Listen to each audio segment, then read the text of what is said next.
Sige. Imalis ka na sa harap ko. Ang masasakit na salita ni Aling Dahlia ay imaling havenhaf, habang patuloy niyang itinapon ang mga damit ni Selina palabas ng bahay. Kakarating lang nina Selina at Rosalie mula sa eskwela at nakita nilang halit na halit ang kanilang ina. Wala rin silang ideya kung anong nangyari. Tinangnan ni Selina ang kanyang mga damit na nakakalat sa lipa at labis siyang nakalala, hindi niya alam kung ano na naman ang nagawa niyang mali. Nay, anong problema? Nay, bakit mo itinapon ang mga damit ko? Uwan ka, Nay, kung may problema, pakisapan natin ng mahinaon bakit kailangang itapon ang lahat ng damit niya. Naklakas pa siyang makpakita rito. Isa siyang malas, dapat na siyang mamatay. Nay, bakit kanayan ko maksalita sa kanya? Ano na naman ba ang nagawa niyang mali?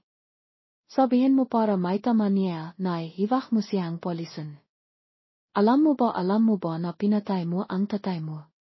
Sabing manghila, malas ka Raf at sisirain mo ang biyayang pamalang ito. Noong nakaraan, ang tatay mo, ngayon sino naman kaya? Ako na ba? Nay. Hindi po tutuan, Nay. Nay, sino pong manghila ang nagsabi niyan? Hahanapin ko siya para tanungin paano niya nasasabi ang habahay na walang bosan. Alam mo naman na inataw ka sa piso sa tatay. Mas paniniwalaan mo pa ang ibang tao kaysa sa sarili mong anak. Hindi mo ba siya anak? Kung alam ko lang na isa siyang malas na dahilan kung bakit ako nabalo, sana hindi ko na lang siya isinilang. Nay. Nay, hiwak mo naman akong tratihan ng hanan. Hindi po ako malas, Nay, hiwak mo po akong polisin. Lalong limakas ang sahaw ni Aling Dahlia at itinapon ang lahat ng damit kay Selina. Napinuungliya ang mata ni Selina. Hindi niya maintindihan kung bakit sinasabi iyon kanyang ina o bakan hatutua ang sinabing manghila na siya ang pimatay sa kanyang hamahalang. Nay, tama na. Hindi ka ba natatakot na maktamnam siya sa kinagawa mo? Hiwak mo siyang ipagtanggol. Sinasabi ko sa iyo kung sino man ang magtanggol sa kanaya, si mama na rin sa kanaya. Nay, tama na Rosalie, hiwak mo nang sakitin si nanay. Ayos lang ako. Saan ka papunta? Doon mina ako sa bahay ni Lola. Baka makita ka ni nanay, hindi siya matitiwa. Sige, doon mina ako kay Lola. Kapag himipa na ang halit ni nanay, sasandain kita. Pinilot ni Selina ang hadamit na itinapon kanyang ina sa lipa at inilakay sa bah at naklakat papunta sa bahayang kanyang Lola. Habang naklalakat, imayak si Selina. Nay. Ako po ba talaga ang pimatay kay tatay? Matamlay na naklakat si Selina papunta sa bahayang kanyang Lola. Ang bahayang kanyang Lola ay mga 1 kilometro ang layo mula sa bahay nila, mga 10 minuto lang ang lakad. Hindi rin hanun kaya man ang bahayang kanyang Lola, isang silit lang at isang maliit na kusina. Matagal nang namatay ang kanyang lolo kaya makisa na lang siyang nakatira. Limapit si Selina sa kate, balak niyang tawagan ang kanyang Lola para pakbuksan siya, pero naalala niya ang sinabing kanyang ina na isa siyang malas at papatayin ang buong pamilya. Natatakot siyang baka may mangyari sa kanyang Lola. Ang sinabing kanyang ina ay labis na nakpadamdam sa kanyang samang loob. Tumalikod si Selina at imalis pero hindi niya alam kung saan siya pupunta, maliban sa bahayang kanyang ina at bahayang kanyang Lola, wala siyang ibang kakilala. Selina. Selina. Bakit hindi mo tinawag ang iyong Lola para pakbuksan ko? Saan ka pupunta? Sakto namang bumaba ang kanyang Lola para maklit ang kanti at nakita niya ang kanyang apo na nakatayo sa kate. Narinig ni Selina ang paktawag ng kanyang Lola kaya lumingon siya. Dahan-dahan siyang naklakat papunta sa kate at binuksan ito. Masaya siya nang makita si Selina pero biglang nawala ang kanyang ngiti. Anong nangyari sa iyo? Bakit ka imayak? May nang-away ba sa iyo? Lola, pinalayas po ako ni nanay. Sabi po ang manghila kay nanay, ako raw po ang pimatay kay tatay at ako raw po ang dahilan kung bakit nabalo si nanay. Naki. Ang Dalia no ayun may peso po ba siya? Paano niya nasasabi ang masasakit na salita sa kanayang anak? Sino bang walang pesong manghelo ayun? Sa kano hiwak ka nang imiyak, pimasok ka rito at kimain kasama ako. Mamaya ihatid kita palwiparatan ng hanang moyos ang lahat. Hindi sumagot si Selina sa sinabing kanayang lola, tumango na lang siya. Milo pakabata, kapag pinapakalitan ng kaniyang ina, pumipenta ang mahkapatid sa bahayang kanilang lola, dahil alam nilang mahal na mahal silang kanilang lola at palaki silang ipinaktatanghol sa harap ng kanilang mahamahalang. Napakamalalanin niya at mahal niya ang kaniyang mga anak at apo. Milo nang mamatay ang kanayang lolo, makisa na siyang nakatira, histong kanayang mga anak na bimalik at tumira sa kanaya pero tumangha siya. Natatakot siyang makabala sa bihayang kanayang mga anak at natatakot din siyang baka masinghit siya kaya hindi sila makiking komportable kapag nagsama-sama.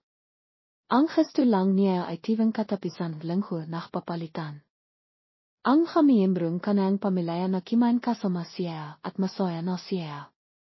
Nakleto siyang adobo at nilahang kangkong. Simpleng pakkan lang pero iyon ang pinakamasarap na pakkan para kay Selina samha oras na yaon. Kimain ka, apo, kimain ka ng marami para may lakas ka para makaral. Salamat po, Lola. Biti na lang po at nandito kayo, kung hindi ko alam kung saan ako pipinta. Kung may problema, paminta ka lang dito, tutulungan kita. Sadang mahirap ang bihay mo mila pakabata, ikaw na ang humahawang lahat ng hawang bahay at nuwang ipinanghanak ang iyong mga kapatid, naklaba ka pang mga damit nila nang hindi nakrereklamo. Malas ka nun ha, nakatakbo ka pang mga lang walang kiwenta at ang iyong ina naman ay naniniwala sa lahat ng sinasabi. Lola, hiwag niyo pong sisin sa nanay. Baka hindi pa rin siya nakakamufa mila nang mawala si tatay kaya nasabi niya ayon. Kilala ko ang ikaling iyong ina. Ako ang nakpalaki sa kanaya, alam ko kung anong klaseng tao siya. Natatakot lang ako na hindi ako mabibigay ng matahal para protektahan kayo. Lola, hiwag niyo pong sabihin an. Natatakot po ako dapat kayong mabiyay hanggang 100 years old. Ikaw talahang bata ka, walang nakakalam kung anong mangyayari sa bihay, mabihay na lang tayo hanggang sa kaya natin. Sa kano, hiwag na natin pag-isapan kimain na lang tayo. Opo. Sa bahay kinikiwestiyon pa rin ni Rosalie si Aling Dalia tungkol kay Felina. Si Rosalie ay mas bata kay Felina ng 2 taon, matigas ang ilo ni Rosalie mila pakabata at hindi siya sang-ayon sa paraan pagtrato ni Aling Dalia kay Felina. Hindi makatarangan ang pagtratong kanayang ina kay Selina mila pakabata, nakita ni Rosalie ang lahat niyan kaya mahal na mahal niya ang kanayang kapatid. Lalo na nang ipanghanak sa Felipe, ang kanilang bensong kapatid na lalaki na itiniring kanilang hamahalang na isang kayamanan sa bahay. Halos nakalimitan ang kanilang hamahalang ang pakiral ni na Rosalie at Felina. Nay, imalis na siya, masaya ka na ba? Siya ang naglilitong pakkan para sa buong pamilya. Ngayon wala na siya rito kaya maklito na lang kayong nuwatles. Kung wala siya, makikitom ang pamilyang ito. Maklito ka, hindi ka naman naglilito, paano mo nalaman? Pakilitay mo ang paborito mong anak, ang anak na ipinakmamalaki mo. Tinangman ni Rosalie si Felipe na nakaupo at naklalarong video kama na hiniram niya sa kanayang kaibigan. Tinangnan naman ni Aling Dalia si Rosalie. Hanayan ka ba makipag-isap sa iyong ina? Gusto mo bang itapon kita kasamang iyong kapatid? Kung gusto mo akong polisin, sige. Kahit kailan hindi ako nahing masaya sa bahay na ito. Napakahirap mabihay sa isang bahay na mas mahalaga ang lalaki kaysa sa baba. Baka man hindi makatarangan ang pagtrato ninayo sa akin, hindi ako sang-ayon sa pagtrato kay Selina. Karapat-dapat ba siya sa kanito? Isa siyang malas, siya ang dahilan kung bakit nawala kayo ni Felipe sa tatay ninayo at kung bakit ako nabalo. Alam mo ba? Hindi ba siya anak mo? Hindi ba siya anak ni tatay? Mas pinaniwalaan mo pa ang isang manghela kaysa sa iyong anak. King pinatai nia sitatai khoyang sinasabi mo bakit ngayon lang siya namatay at hindi nuwing mas moha umasili. Ikaw talahang bata ka, pinakaraw kita para sakitin mo ako. Kanyan ang inaisip mo yan non ha.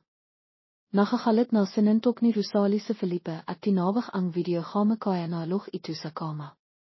Ikaw rin kanina ka pa nakatitak sa kama noan, hindi mo ba nakikitang nakaway kami ni nanay?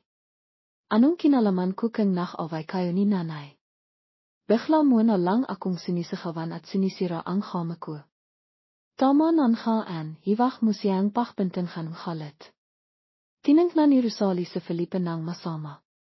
Mila pakabata, hindi natatakot sa Felipe kay Selena pero natatakot siya kay Rosalie kapag sinakawan siya ni Rosalie, tahimik na lang siyang nakaupo at hindi kumakalaf.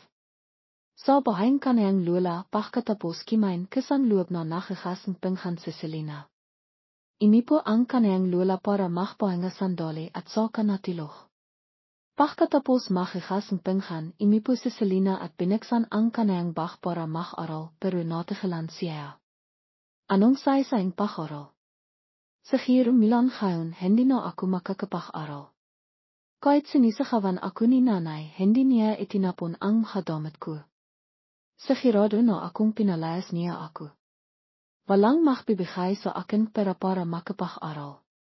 Tumilo ang halya ni Selena sa kanayang hapisngi, sinabi niya sa sarili na hindi na siya iyak pero patuloy pa rin siyang lumilya. 15 taong lang po lang siya pero napakalalim kanayang pagkato at labis siyang nakisip. Kung tratiyan siya ang kanayang hamahalang ng maayos, sa hiro hindi siya makakanghanan, isa lang siyang inosenteng bata at hindi makakang komplikado ang kanayang damdamin. Maraming beses na tinanong ni Selena sa sarili kang bakit halit na halit sa kanaya ang kanayang ina. May nakawa ba siyang mali? O baka pagkakamali na nakang bahagi? Siyang mendong ito. Ang isang katilat niya ay hindi na dapat mabiyay sa mundo para hindi na malungkot at masaktan ang kanayang ina. This is already a clear translation. Hoever jere are some minor improvements te maken het zijn even more natural zeggen. Imalis kan na sa harap ko. This is a goed translation of it. Mij het ngeitje touw bed amore common expression in Filipino wald per limaas kana ori alles depending on te content. Replate nachlakas pa siyang magpakitaritu, witter ang kapalpang meka niyang magpakitaritu. Nay sino pong manghila ang nagsabi niyan?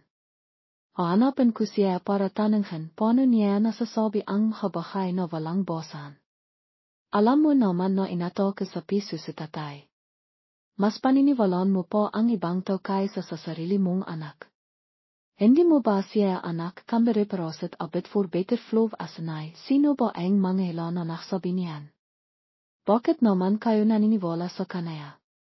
Alam niyo naman pong inatake sa piso si tatay, mas paniniwalaan niyo pa ang ibang tao kaysa sa sarili niyong anak. Hindi niyo ba siya anak? Naki.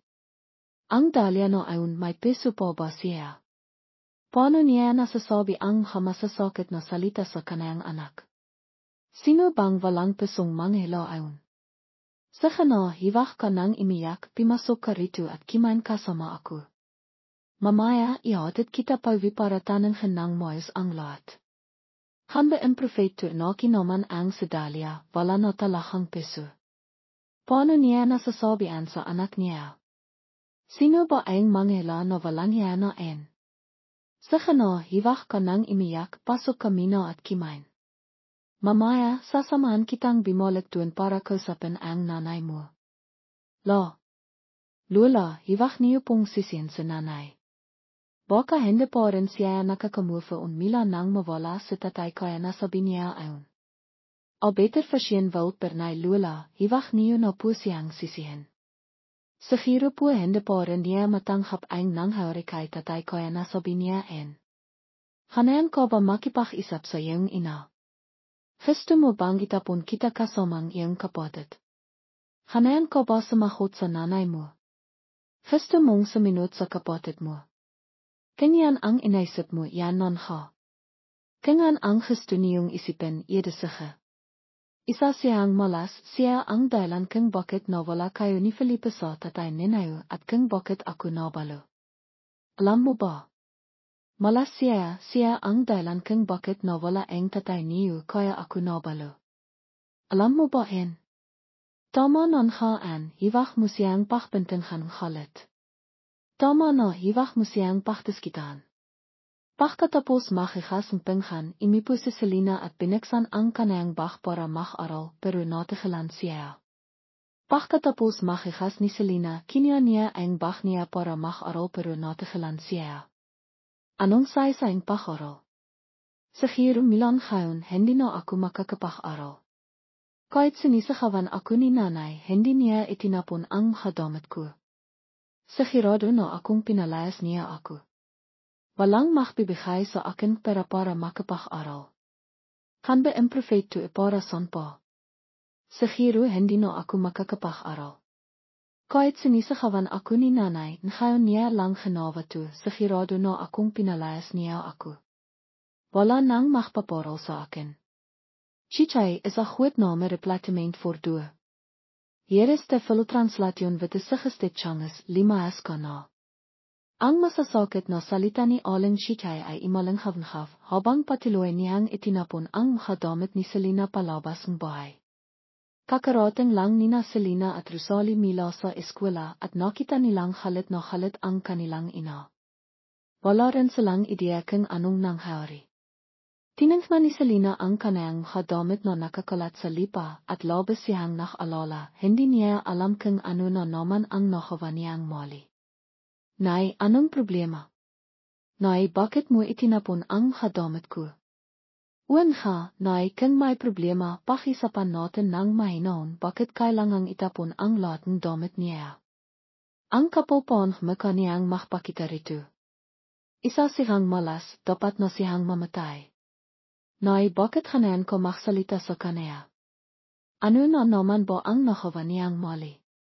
Sabihin mo para may tama niya, Nay, hiwag mo siyang polisin. Alam mo ba na pinatay mo ang tatay mo? Sabing manghila, malas ko Raf at sisirain mo ang biyahing pamilayang ito. Noong nakaraan, ang tatay mo, ngayon sino naman kaya? Ako na ba? Nay. Hindi po tutuan, Nay. Nay, sino ba ang manghila na nagsabinihan? Bakit naman kayo naniniwala sa kanaya? Alam niyo naman pong inatake sa piso si tatay, mas paniniwala niyo po ang ibang tao kesa sa sarili niyong anak. Hindi niyo ba siya anak?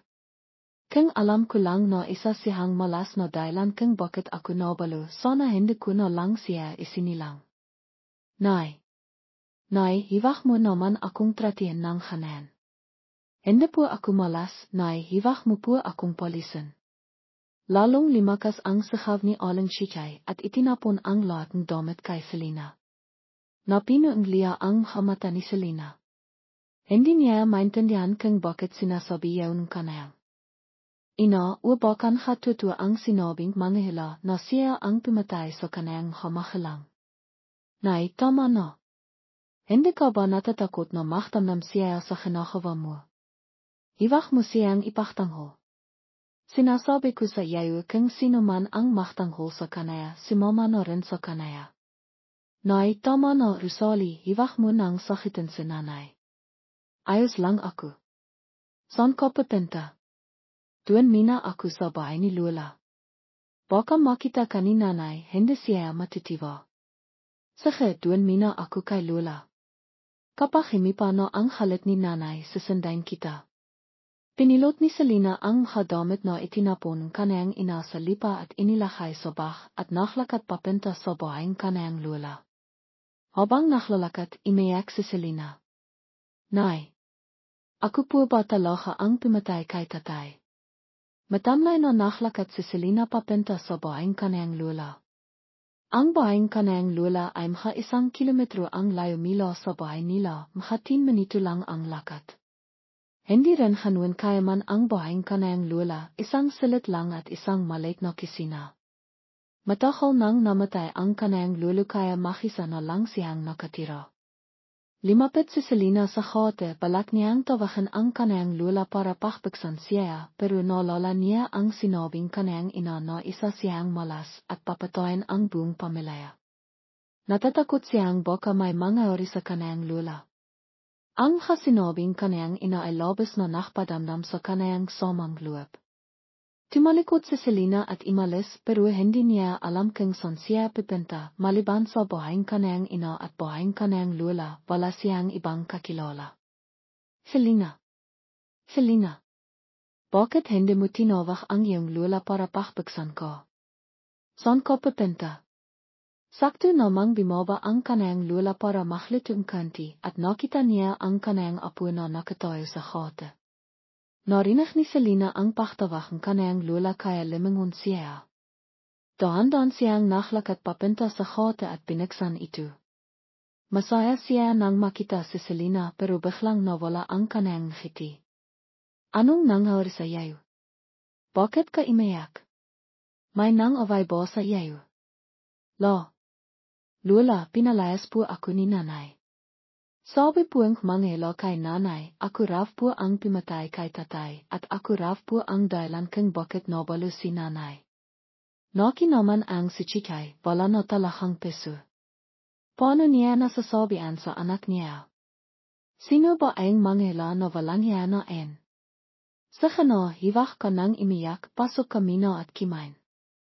Mamaya, sasamahan kitang bumalik doon para kausapin ang nanay mo. Hindi sumagot si Selina sa sinabing kanayang lula, tumango na lang siya. Milo pakabata, kapag pinapakalitan ng kanayang ina, pumipenta ang makapatid sa bahayang kanilang lula, dahil alam nilang mahal na mahal silang kanilang lula at palaki silang ipinaktatanghol sa harap ng kanilang kamahalang. Napakamalalanin niya at mahal niya ang kanayang anak at apo. Milo nang mamatay ang kanayang lolo, makisa na siyang nakatira, gustong kanayang anak na bumalik at tumira sa kanaya pero tumangha siya. Natatakot siyang makabala sa biyahing kanayang anak at natatakot din siyang baka masinghit siya kaya hindi sila magiging komportable kapag nagsama-sama. Ang gusto lang niya ay tivang katapisan ng linggo nakpapalitan ang miyembrong kanayang pamilya na kimain kasama siya at masaya na siya. Naklito siyang adobo at nilahang kangkong. Simpleng pakkan lang pero iyon ang pinakamasarap na pakkan para kay Selina sa oras na yaon. Kimain ka, apo, kimain ka ng marami para may lakas ka para makaral. Salamat po, Lula. Biti na lang po at nandito kayo, kung hindi ko alam kung saan ako pupunta. Kung may problema, pumunta ka lang dito, tutulungan kita. Sa dayang mahirap ang bihay mo milo pakabata, ikaw na ang humakawang lahat ng kawang bahay at nuang ipinanghanak ang iyong kapatid, naklaba ka pon makadamit nila ng hindi nakrereklamo. Malas ka nun nakatakbo ka pon mga lang walang kiwenta at ang iyong ina naman ay naniniwala sa lahat ng sinasabi. Lula, hiwak niyo pong sisin sa nanay. Siguro po hindi pa rin niya matanghap ang nangyari kay tatay kaya nasabi niya en. Kilala ko ang ikaling iyong ina. Ako ang nakpalaki sa kanaya, alam ko kung anong klaseng tao siya. Natatakot lang ako na hindi ako mabibihay ng matahol para protektahan kayo. Lula, hiwak niyo pong sabihin an. Natatakot po ako dapat kayong mabihay hanggang 100 years old. Ikaw talahang bata ka, walang nakakalam kung anong mangyayari sa bihay, mabihay na lang tayo hanggang sa kaya natin. Sa kano, hiwak na natin pakisapan kimain na lang tayo. Opo. Sa bahay, kinikiwestiyon pa rin ni Rosalie si Aling Chikay tungkol kay Felina. Si Rosalie ay mas bata kay Felina ng 2 taon, matikas ang ilo ni Rosalie mila pakabata at hindi siya sangayon sa paraan paktrato ni Aling Chikay kay Felina. Hindi makataringhan ang paktratong kanayang ina kay Selina milo pakabata, nakita ni Rosalie ang lahat niyan kaya mahal na mahal niya ang kanayang kapatid. Lalo na nang ipanhanak sa Felipe ang kanilang bunsong kapatid na lalaki na itiniring kanilang kamahalang na isang kayamanan sa buhay. Halos nakalimitan kanilang kamahalang ang pakiral ni na Rosalie at Felina. Nay, imalis na siya, masaya ka na ba? Sia ang naglilito ang pakkan para sa buong pamilya. Ngayon wala na siya rito kaya maglito na lang kayong nuutlis. Kung wala siya, makikitom ang pamilyang ito. Maglito ka, hindi ka naman naglilito, paano mo nalaman? Pakilitain mo ang paborito mong anak, ang anak na ipinakmamalaki mo. Tinangkla ni Rosalie si Felipe na nakaupo at naklalarong videogame na hiniram niya sa kanyang kaibigan. Tinangnan naman ni Aling Shikay si Rosalie. Kanayan ka ba sumakot sa nanay mo? Gusto mong suminot sa kapatid mo? Kung gusto mo akong polisin, sige. Kahit kailan hindi ako naging masaya sa bahay na ito. Napakahirap mabiyahe sa isang bahay na mas mahalaga ang lalaki kaysa sa baba. Baka man hindi makataranghan ang pagtrato ninayo sa akin, hindi ako sang-ayon sa pagtrato kay Selena. Karapat-dapat ba siya sa ganito? Malas siya ang dahilan kung bakit nawala ang tatay niyo kaya ako nabalo. Alam mo ba yan? Hindi ba siya anak mo? Hindi ba siya anak ni tatay? Mas pinaniwalaan mo pa ang isang manghela kaysa sa iyong anak. Kung pinatay niya si tatay kayang sinasabi mo bakit ngayon lang siya namatay at hindi nuwing mas moha o mas hili. Ikaw talahang bata ka, pinag-aral kita para sakitin mo ako. Kung ang gusto niyong isipin, iede sige. Nakakalit na sinuntok ni Rosalie si Felipe at tinawag ang videogame kaya na log ito sa kama. Ikaw rin, kanina ka pa nakatitig sa kama noon, hindi mo ba nakikitang nak-away kami ni nanay? Anong kinalaman ko kung nak-away kayo ni nanay? Bigla mo na lang akong sinisigawan at sinisira ang kama ko. Tama na, hiwag mo siyang pagtaskitan. Tinangkla ni Rosalie si Felipe ng masama. Mila pagkabata, hindi natatakot si Felipe kay Selena pero natatakot siya kay Rosalie kapag sinagawan siya ni Rosalie, tahimik na lang siyang nakaupo at hindi gumagalap. Sa bahay kanyang lola pagkatapos kimain kasang loob na nakigasang pinggan si Selena. Imipo ang kanyang lola para magpahinga sandali at saka natilog. Pagkatapos makigas ni Selena, kinuha niya ang bag niya para mag-aral pero natigilan siya. Para saan pa?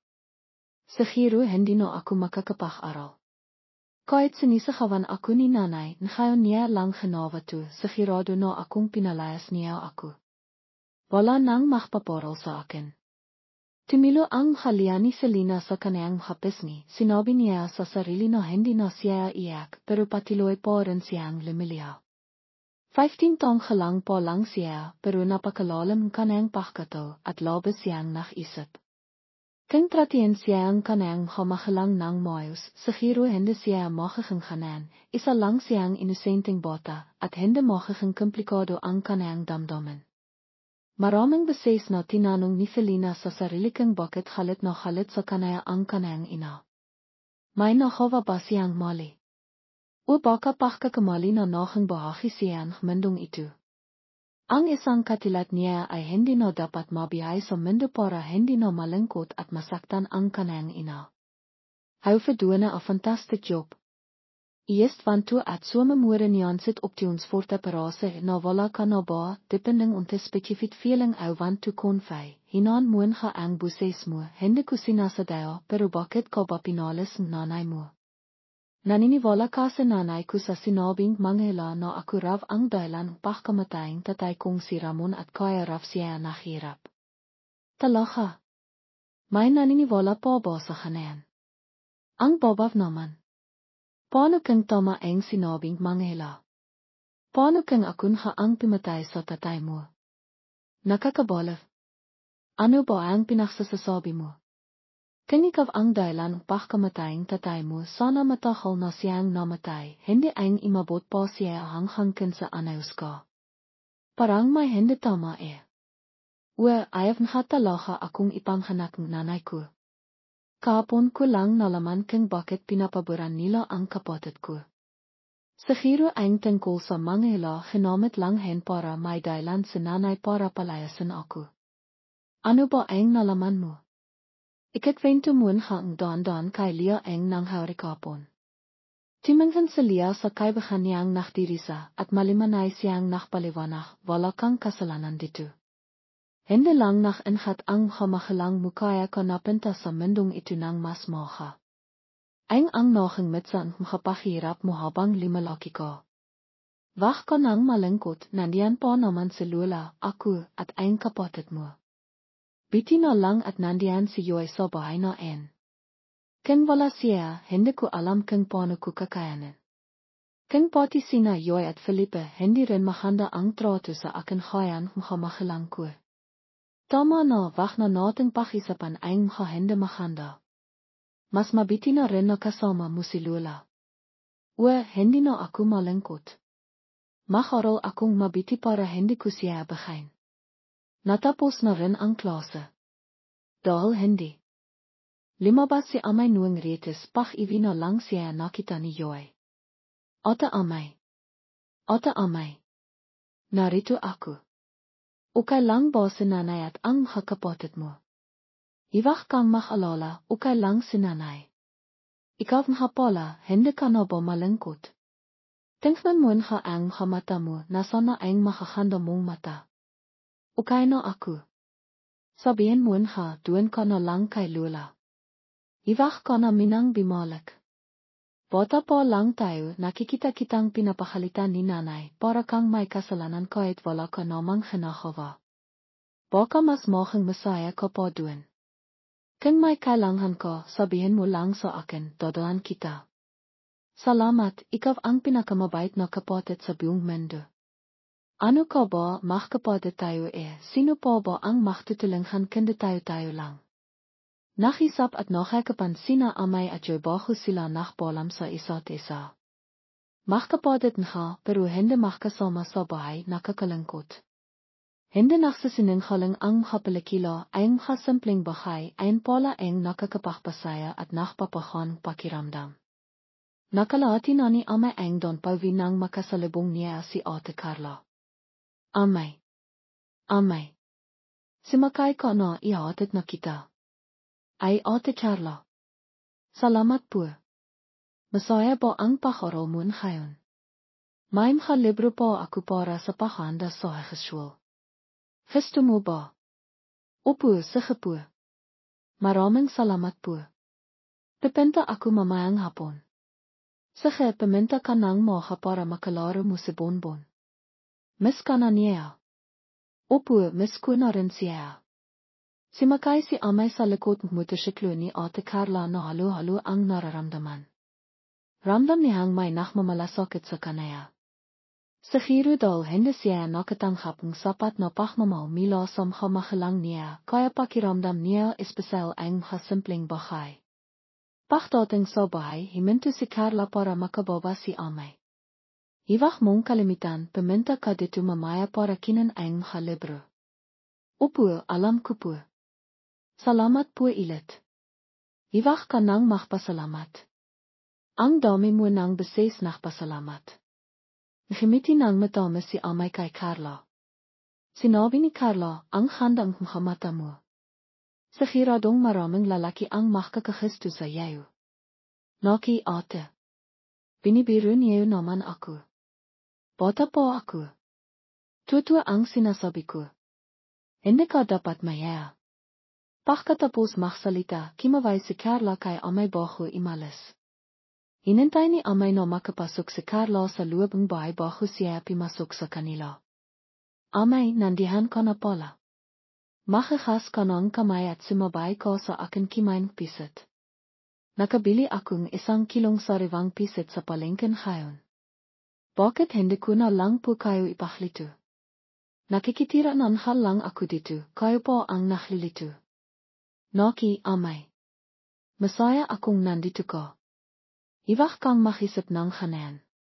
Kaya kitang suportahan. Sinabi ko na rin kay Tita Helen mo ang lahat. Mahal ka rin niya.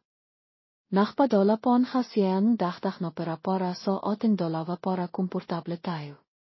Talaga po. Tatawag ako mamayang hobby para magpasalamat. Sige. Magbihis ka na at kimain na tayo. Himinga nang malalim si Lola habang tinitingnan si amay. Nakakalangkot ang kanayang katawan, kawawa naman itong batang ito. Napakabait.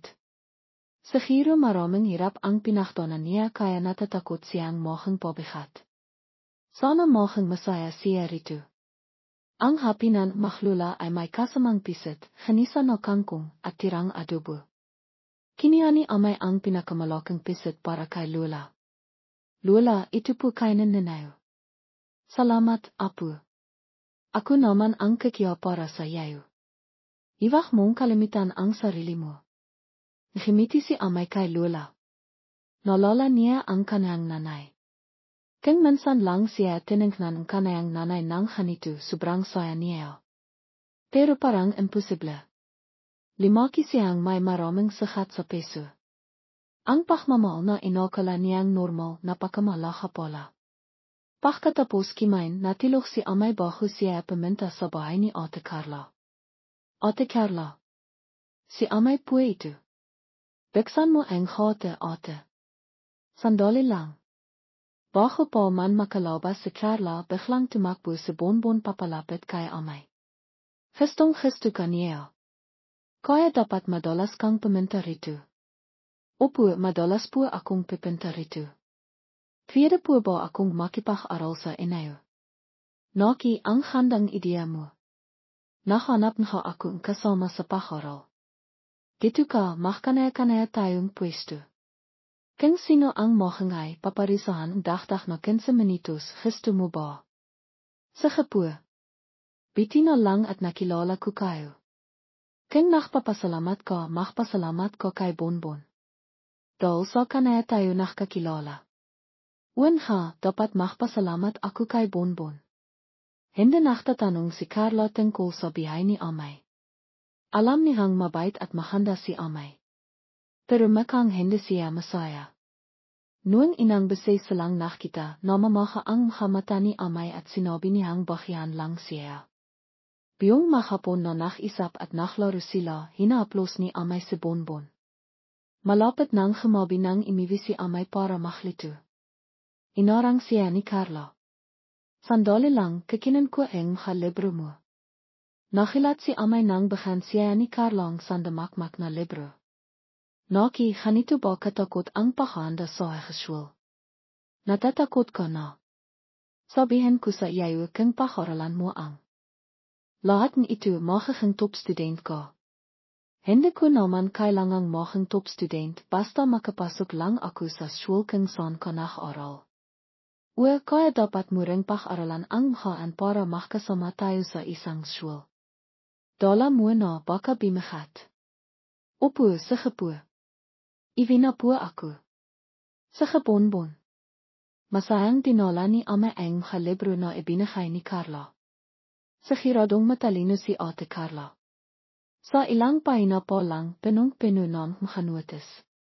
Naki, nakakatakot siya. Ang daming pinag-aralan. Pero bayan na mina. Maglilito mina ako. Habang naglilito siya, naghintay siyang dumating si Lola. Madalas pumipinta si Lola sa bahayang kapitbahay para hindi malungkot. Nakikibentihan sila tungkol sa panahon at bihayang iba. Madilim na nang dumating si Lola. Pagkarinig ni amay sa mga ayabak niya, madali siyang painitin ang pakkan. Lola, kain na po tayo. Painit ko na po ang pakkan. Sige, Apo. Nakakitom na rin ako. Hindi na ako madalas maglito. Ikaw na bahala sa akin. Iwag kayang mag-alala, marinong naman akong maglito eh. Sa Milan ngayon ako na ang bahala sa inyo. Ikaw na ang pinakamahalang, Apo. Para kang si Cinderella. Ilang araw nang hindi nakikita si amay kanayang nanay kaya hindi siya sanay. Mila nang timira si amay kay Lola, pinahatian na Nina Yoy at Felipa ang kakawang bahay. Dahil paborito si Felipe, nagrereklamo siya sa tivang initusan siya ni Yoy. Iwag kang kimain niyan. Hindi ka tumitilong sa akin, tapos ang takaw mo pa. Naitingnan mo si Ate Yoy, hindi ako pinapakan. Bakit niyo ba kasi pinali si Ate Amay? Hindi naman ako naglilinis ng bahay dati, ngayon kailangan ko pang gawin ang mga bahay na ayaw ko. Timahimik ka. Kimain ka na lang. Wala akong gana kapag binabangit mo ang pangit na panghalanaan. Ang engay niyo. Nakita mo na. Dahil sa benhanga mo. Sinabi ko bang iwag kang kimain. Halit na tineng na ni Aling Dahlia ang kanayang mga anak at nakpasang hindi na kimain. Timenkan sa kanaya si Yoy. Nay, hindi na po kayo kakan. Hindi na. Besok na ako. Kimain na kayo at maglakbit.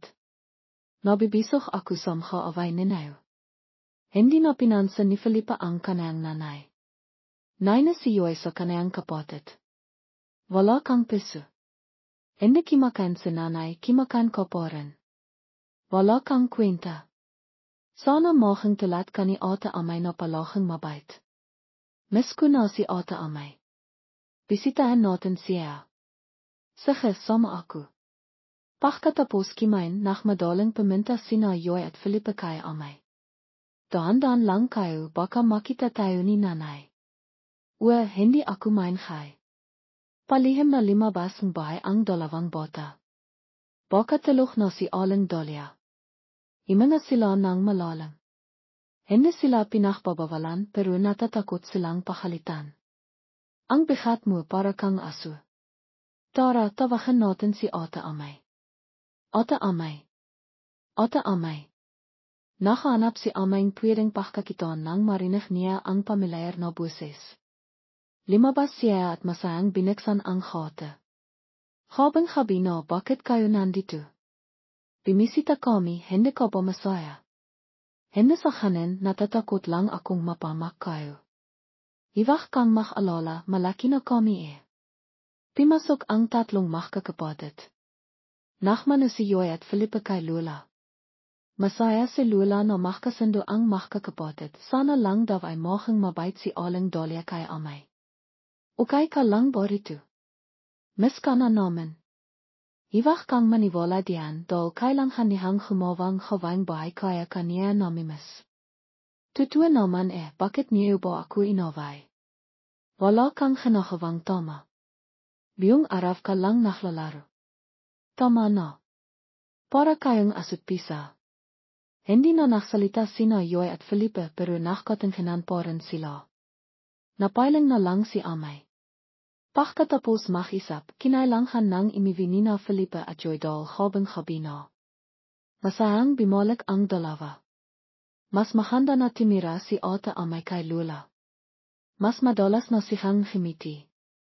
Ang handa niyang himiti. Bihira ko lang siyang nakikitang himiti nuwang magkasama po kami. Tama ka. Kahit gusto kong bumalik siya, ayoko kapag nakikita ko siyang masaya.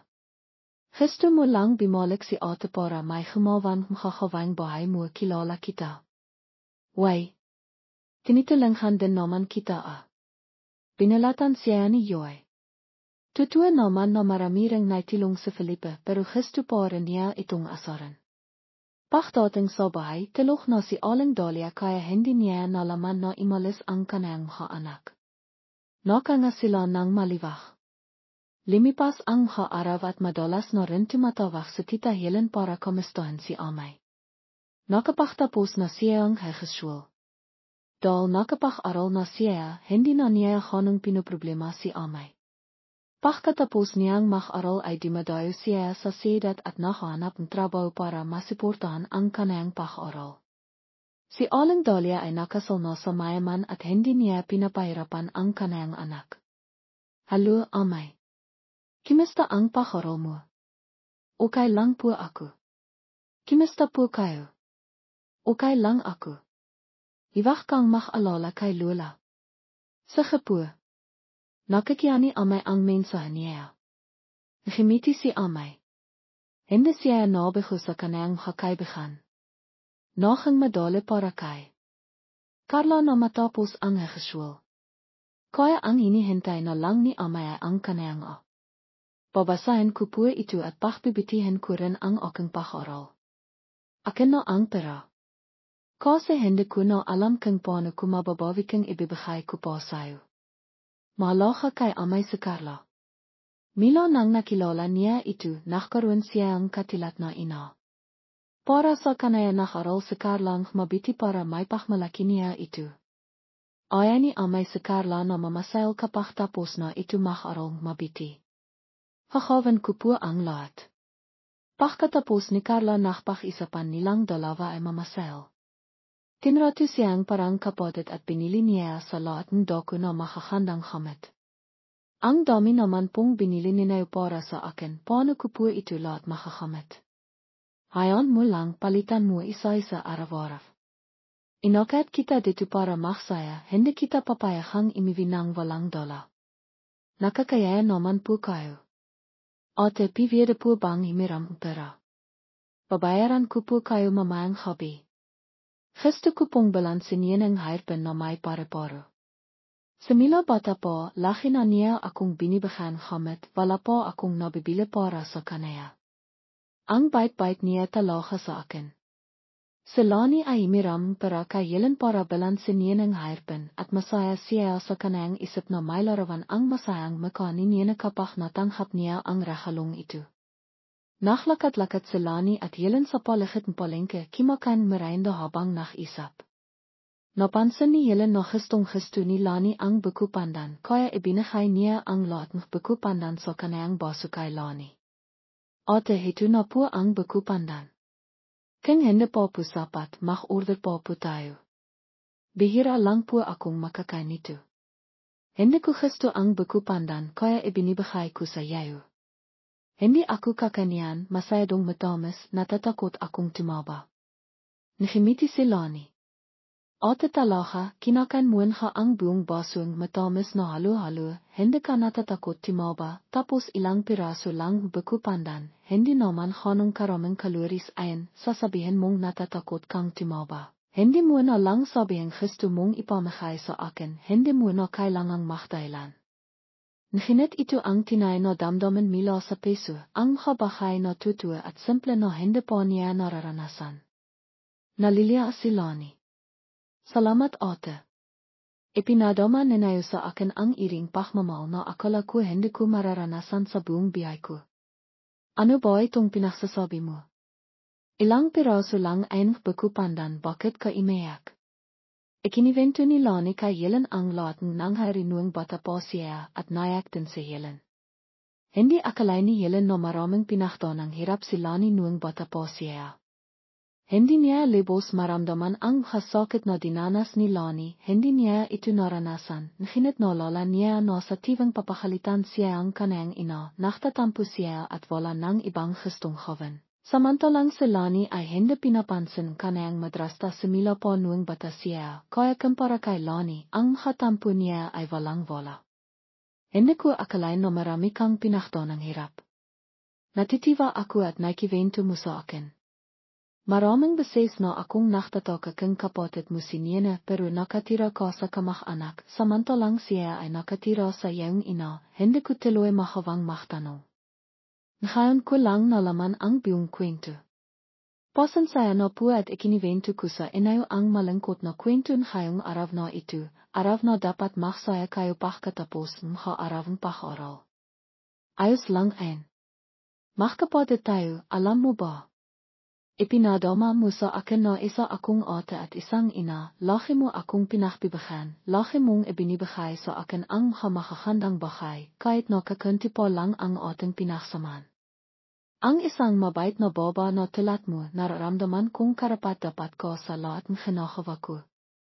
Pagkalipasang ilang panahon, kailangan ko nang imakayat sa lungsod para mag-enro. Alahan mo si Bon para sa akin, ha? Siyempre papakainan pa rin siya ng maayos ng kamahalang ko sa bahay pero hindi ako ganong mapalakay. Iwak po kayong mag-alala, ipinapanha ko kupong alahan ko siya ng mabiti. Pagsapit ng hapon, imiwi na sina Yellen at Lani. Imiwi si Lani para tilinghan ang kaniyang lula sa gawaing bahay buong araw na siyang wala. Sinabing kanayang lula na magsaya lang siya, hindi na niya kailangang mag-alala pero mahilig makisip si Lani, hindi niya maaaring pabayaan ang kanayang pang-araw-araw na gawain dahil lang sa gusto niyang magsaya. Pagkatapos niyang gawin ang lahat ng gawain at kimain hapinan, balak ni Lani na imiwi sa bahay kanayang ina para ibigay kay niya na ang hairpen. Nang malapit na siya sa diluang kalaya, nakita niya ang isang pahiro na kamukha ang kanyang ina. Taman ang kanyang ina. Nakayakap po ang kanyang ina sa isang lalaking hindi niya kilala at masayang-masaya po silang dalawa, parang kakahuling lang nila sa dati. Naktaho sila ni sa isang sulok at nakmasid, hanggang sa imalis ang lalaki, saka lang siya sumilip. Hindi pa rin pumapasok sa bahay ang kanyang ina kaya nakita. Siya nitong nakatayo roon. Ahat nakbago ang kanyang ekspresyon, halit na halit ang kanyang mata, para siyang nakakitang kaway, way, anong ginagawa mo rito? Balak mo pa ba akong pamak? May nakita ka na naman, diba? Upo nakita ko pong imalis ang lalaki. Kung alam mo manahimik ka na lang, hiwag kang magsasabing kahit ano kanino narinig mo. Kung hindi sisihin mo ang sarili mo. Opo, alam ko na po, wala po akong sasabihan kahit kanino. Biti kang hanuan. At anong ginagawa mo rito sa ganitong oras? Imakayat po ako sa bayan ngayon, binalan ko po si Nienang Hairpin, ibibigay ko po sa kanaya. Ako na ang magbibigay sa kanaya. Iwi na po ako. Ibinigay ni Lani ang maliit na kahon kay Aling Doya at tumalikot na. Nandito ang kanyang ina, kaya hindi niya maaaring tawagan si Niena, natatakot siyang hindi siya payagan kanyang ina na makita si Niena. Hindi pa nakapagsasalita si Aling Doya ay tumalikot na si Lani. Tinitahan ni Aling Doya ang likod ng kanyang panghanay na anak, bigla siyang nawa dito, nahinit bumalik din siya sa kanyang halit na anayo, ang batang malas na ayan. Sinabi ko na hang iwak nang babalik po, naklakas lupang bumalik, hindi niya ba pinapalahan ang sinasabi ko. Matagal ko na rin hindi siya nakikita, hindi na siya payat tulad dati, mabiti na rin siguro na pinalayas ko siya. Pimasok sa bahay si Aling Doya, hawak po rin ang kahon regalo ni Lani. Basta haling kay Lani, itatapon niya ahat. Niene, limabas ka rito, may ibibigay ako sa iyo. Opo, nanay, bakit po ninayo ako tinatawag? Binili ang kapatid mong si Lani para sa iyo. Ate Lani. Nasaan po siya? Imiwi na. Mahalang ka rin ano? Sinabi ko na hang bawal kayong makita. Nay tama na po. Pinalayas ninayo nun siya, tapos hindi ninayo pa siya pinapayahang makita kami. Hindi ko alam kung bakit hindi pa rin ninayo makalimitan ang hanakaran, tapos nakikinig pa kayo sa sinabing manghihila at pinapahirapan ninayo siya. Ang daldal mo. Pimasok ka na sa loob ng kwarto. Simamangot si Niena at kinuha ang kahon regalo at pimasok sa loob ng kwarto. Isang segundo lang siyang inis sa kanyang ina, pero sumaya rin siya nang makita niya ang hairpin na biniling kanyang ate para sa kanaya. Lohang inaisip ni Lani ang kanyang kapakanan. Pinapaboran ni na tatay at nanay sina Niena at Bueni, pero hindi nainggit si Lani sa kanila at lohang ibinibigay ang makakandang bahay sa kanyang kapatid.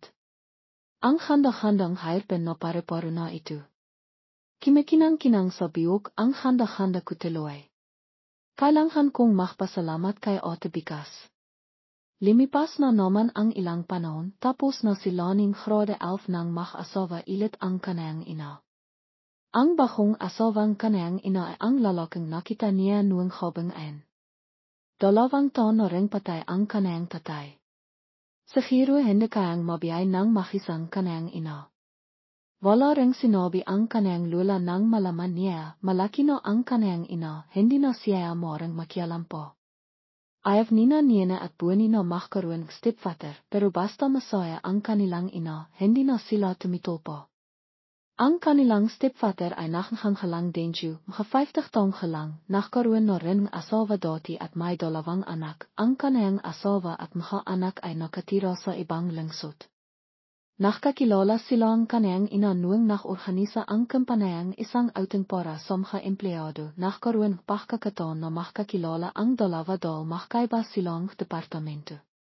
Nakpakasal lang sila at nakhandang konting pagkain para sa mga kapamilya na iya silang 2 na magpakasal ng bongga dahil malaki na ang kanilang edad. Nang mahanda ang kanyang ina, imiwi si Lani kasama ang kanyang lola. Hendi nativa ang kanang ina nang makita siya pero hindi rin siya pinalayas. Nandito na pala kayo nanay at lula, pasok po kayo. Ito ba si Lani? Noong nakaroon nang paminta ako sa inayo, hindi kita nakita. Opo, noong nakaroon po, may pasok ako kaya wala ako sa bahay. Tinitahan lang ni Mang Densyo si Lani, sinanda ni Aling Doya ang kanang tingan at naksalita, hindi po tayo kimakain, anong tinititahan mo riyan? Wala naman, nakita ko lang na kamukha ni Lani kaysa kay Nina at Buni. Sige na, pasok na tayo at kimain. Sabing lahat, mahanda si Lani at kamukha niya ang kanang ina at may nagsasabi po na mas mahanda siya kaysa sa kanang ina noong bata po ito, kimikinang ang kanang mata, pero mayroon itong kalangkitan sa tivang maliliha siya. Nova ang hatong nakakakita sa kanaya. Timira sa Mang Densyo sa bahay ina ni Lani, pinayos niya ang bahay para mukhang mas mahanda at nakapakabait siya kina Nina at Buni. Nakastihan ni Buni ang kanang stepfather samantalang walang ipinakitang reaksyon si Nina parang walang kinalaman sa kanaya ang pagpapakasong kanayang ina. Hindi gusto ni Aling Hilda ang ina ni Lani, natatakot siyang malungkot ang kanayang lula dahil hindi makasundo ang kapatid, kaya nang tawahan siya ang kanayang tita Lani. Tumangha siyang paminta pero binati niya ang kanayang ina malimanay ang kanayang busis. Mas masaya ang bihay ni nanay, Nina at Buni simila nang timira sa Mang Densyo sa kanila. Nasa grade 12 na si Lani, tapos matahal na ring imakayat sa lungsod si Helen, miss ni Lani si Helen. Bago imalis si Helen, binahan siya ni Laning 70, sana po, isut ninayo ito pak pumapasok kayo. Rahalo ko po ito sa inayo, sana po makastihan ninayo. Ipinapangha ko pong alahan ko sa bonat makaral ako ng mabiti. Ang batang ito anong rahalo kariyan. Salamat ho. Sa hiro pinakipinan mo po ito, hindi mira itong pulo na ito. Iwak po kayong makalala, laki ko pong gustong ibigay sa inayo ang makakandang bahay. Nalala niya na nakpolam ang dalawang kapatid, ayaw din ni Helen na imalis, pinipakilan ni Lani na imiyak para mapalahay si Helen. Ipinangha ko ni Lani na alahan niya si Bon para kay Helen kaya araw-araw siyang nakpapolam samhamakilang ni Helen para papintahin si Bon sa kanila. Sa tivang namimiss niya ang kanayang ate, niyakap niya si Bon, ikinakwento niya ang tungkol sa kanayang amo. Nasa kalahit na ng grade 12 si Lani nang malaman nilang may malabang sakit ang kanayang lula. Mahirap gamitin ang sakit na ito at mabilis limala kaya hanggang kailan na lang siya mabibihay. Napansin na ni Lani ang hindi mahandang kalagayan kanayang lula, sinabi rin niya ito kay Aling Hilda, pinapayahan niya itong magpa-check-up, pero sinasabi lang nito na sakit lang ito, ayaw nitong magpa-check-up.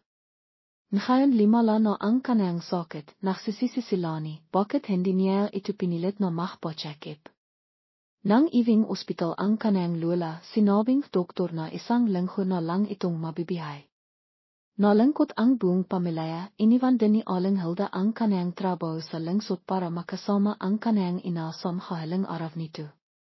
Pasensya na po, kasalanan ko po ito, hindi ko po siya pinapinta sa doktor, kasalanan ko po ang lahat. Lani, hindi mo kasalanan, alam mo naman ang ikaling lula mo, kung payahan ko man siya, hindi rin siya magpapacheck-up, iwak mo nang sisihin ang sarili mo. Nalaman ni Aling Doya ang nangyari kaya pumunta siya kasama sa Mang Densyo para bisitahin ang kanayang ina. Walang sinabing nakalala si Aling Doya para sa kanayang ina pero sinisisi lang si Lani, nakita na ba ninayo? Sabi ko na sa inayo na malas ang batang si Lani sa bahay na ito, hindi kayo naniniwala, ako lang ang naniniwala. Imalis ka na. Hindi po ako patay. Matanda na ako, may sakit na ako, oras na rin para mamatay. Bakit mo sinisisi ang bata? Naalala mo noong pinalayas mo siya, tumira siya sa akin, nakita ko kung hano siya kabait at malaha sa akin. Matanda na ako pero hindi ako bilah. Kung malas siya talat ng sinasabi mo, matahal na sana akong patay, hindi sana ako nabibihay hanggang ngayon. Ang tanda-tanda mo na, nanay ko ng 3 bata, hindi mo pa rin alam kung anong paniniwalaan mo, anong hindi buo ka talaga. Nataimek si aling doya nang paksabihan siya ang kanayang ina. Hindi rin gusto ni aling Hilda ang kanayang kapatid, kaya pinagtanggol niya si Lani. Ang sama-sama mupo dapat wala na siyang nanay para wala na siyang problema. Nakita ni Mang Densyo na pinapakalitan si aling doya ang kanayang ina at kapatid, kaya nakpalam siya na ilabas ang kanayang asawa para hindi na sila mag-away. Alam niya na mahirap biglan ang hababa kapag nag-away. Nakpalitan sina Lani at aling Hilda sa pag-alaga sa kanilang lola. Nang malaman ni Helen na may sakit ang lola ni Lani, nakpadala siya ang mensahe para alivin si Lani. Anim na araw ang lumipas, palaging nasa tabing kanilang lola sina Lani at aling Hilda. Araw-araw dimarating sina Niene Boni at Mang Kanor para bisitahin siya. Paminsan-minsan lang dimadalaw ang nanay ni Lani. Bago mamatay ang kanayang lola, pinayahan niya ang bawat isa at payapa siyang namatay. Hilda, pakinggan mo ako, hindi ko na mabitan na magkasawa ka pa. Nakasala ako sa iyo, pero mahigit 30 ka na, hiwag ka nang magbukas sa iyong trabaho, himanap ka ng masasandalan. Alam ko na, lola, ipinapangako ko. Subikan pa nanayo pong mahantay, malapit na sa siya, may boyfriend na po ako, hindi ko pa lang siya ipinapakilala sa inayo, hinihintay ko na lang na handa na kaming magpakasal para ipalam sa inayo. Biti naman mapapalahay na ako. Kanor at asawa ni Kanor pagkatapos kong mamatay, ipinapamana ko ang bahay na ito sa inayo. Gusto nanayong gawin nanayo pero hiwag nanayong ipagpibili narinig nanayo. Alam na po namin, hindi po namin ipagpibili ang lipay na ipinasa sa aming kanenino. Daya, hiwag mo nang tatratiyan ng masama si Lani, kawa-awa na siya. Alam ko na mahirap kalimitan ang makapangyayari nun pero wala namang kasalanan ang bata. Kahit na hindi mo siya pinapansin, hindi pa rin siya nagrereklamo sa iyo. Lani, limapit kan harito. Sana magkayos kayong mag-inapagkatapos kung mamatay, kalimitan na ninayo ang makahindi. Makakandang panghayari, timira kayo sa isang bahay, magtilinghan at magmahalan kayo. Ipinapangako ninayo sa akin. Sa kapue ipinapangako kupong papatirain ko si Lani sa amin. Iwag po kayong mag-alala, laki po akong magiging mabait at malaga sa aking nanay, tita at tito. Biti naman. Dapat mahalin ninayo rin si Ate Lani, Niena at Boni. Nakapalibot ang buong pamilya sa kanayang halang hininga. Dimating din sa Mang Tikoy, ang boyfriend ni aling Hilda. Magandang hapon po, lola, pasensya na po sa pagdating ko ng hili. Nay, ito po sa Tikoy, ang boyfriend ko. Mabiti naman ang handa-handang etsira na siyaan ako. Siguro hindi ko na maabitan na handa na kayong magpakasal, sana alahan mo si Hilda, hiwag mo siyang pababayan. Ipinapangako ko po, laki ko po siyang mamahalin at alahan ng mabiti. Nagsalita pa siya ng ilang salita pagkatapos ay namatay. Namatay siya ng payapa, parang nalitas na ang lahat ng kanayang mga problema, kaya malaya siyang pumunta sa kabilang bihay kasama ang kanayang asawa. Imiyak ang buong pamilya, malungkot ang kanilang mga mata, nababalot ng kalungkitan ang bahay. Inayos ng nakatatanda ang libing kanayang lola, imiwirin si Lani sa bahay kasama ang kanayang ina tulad ng sinabing kanayang lola. Sinimilan na ring buksa ni aling doya ang kanayang piso kay Lani, hindi na niya ito sinisakawan. Bimalik na ilit ang tatlong magkakapatid sa dating araw, ang pagkakaiba ay hindi nakalit ang nanay sa kanilang panghanay, nag-alala na siya sa kanaya. Limipas ang ilang panahon, malapit na ring magtapos ng grade 12 si Lani. Plano niya na magtrabaho pagkatapos niyang magtapos at hindi na mag-aral sa kolehiyo. Alam niya na malaki ang halagang pag-aral sa kolehiyo, katatapos lang alisin kanayang nanay ang kanayang halit sa kanaya, hindi niya maaaring hayaan na mag-alala ito at makalit ilit sa kanaya. Nang marinig nina aling Helen at aling Hilda ang desisyon ni Lani, nalungkot sila, alam nila na gustong-gusto ni Lani na mag-aral at masipag siya, pero desidido na si Lani, hindi niya maaaring patuloy na imasa sa kanayang tita. Malapit na siyang mag-18, malapit na siyang maging adulto. Pachkatapos magtake ni laning hy geskool graduation echam, nachpalam siya sa kanang pamilya na imakayat sa lingsot para magtrabaho. Ipinangha ko ni Helen kay lani na pachkatapos niyang imakayat sa lingsot, titira silang magkasama. Inaasahan na ito ni Lani. Nay, tay, nachtake na po akong graduation echam, plano ko po na imakayat sa lingsot sa susunod na ilang araw para magtrabaho. Maraming trabaho rito, pero mas